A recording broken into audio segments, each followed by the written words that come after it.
ایک طوطا اور طوطی کہیں لمبے سفر پر اڑ کر جا رہے تھے کہ راستے میں رات ہو گئی اور وہ ایک شہر کے قریب درخت پر بیٹھ گئے، وہیں پر رات گزاری، اور دوسرے دن سویرے جب روشنی ہوئی تو انہوں نے دیکھا شہر میں بڑی رونق تھی، ہر طرف سبزہ اور لوگ بڑے خوشحال نظر آئے۔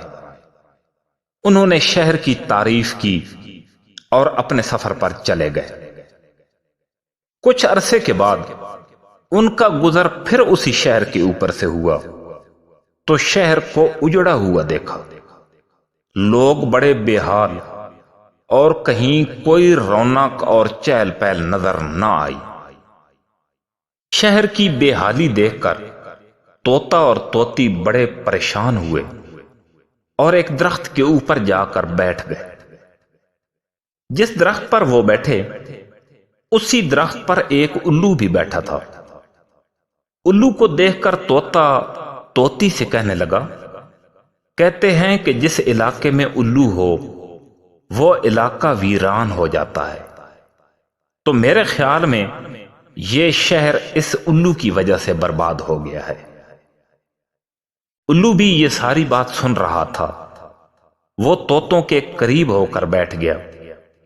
طوطی نے فوراً پوچھا، واقعی الو بھائی یہ شہر آپ کی وجہ سے برباد ہوا ہے؟ الو جو کہ پہلے ہی بڑے غصے میں تھا طوطے سے کہنے لگا، آپ جدھر جا رہے ہیں جا سکتے ہیں، اور طوطی کو آپ ساتھ لے کر نہیں جائیں گے۔ طوطا تعجب سے کہنے لگا، یہ کیا بات ہوئی؟ یہ میری بیوی ہے اور میں اس کو چھوڑ کر کیسے چلا جاؤں؟ الو کہنے لگا، یہ آپ کی بیوی نہیں ہے بلکہ یہ میری بیوی ہے، اور میں اس کو بالکل بھی نہیں جانے دوں گا۔ کافی بحث کے بعد جب یہ مسئلہ منتج نہ ہوا تو الو اسی شہر کے چند معزز افراد کو بلا کر لے آیا اور سارا معاملہ ان کے سامنے رکھ دیا۔ انہوں نے فوراً فیصلہ دیا کہ یہ طوطی الو کی بیوی ہے، طوطے کا اس پر کوئی حق نہیں ہے، اور طوطے کو کہا کہ آپ یہاں سے جا سکتے ہیں۔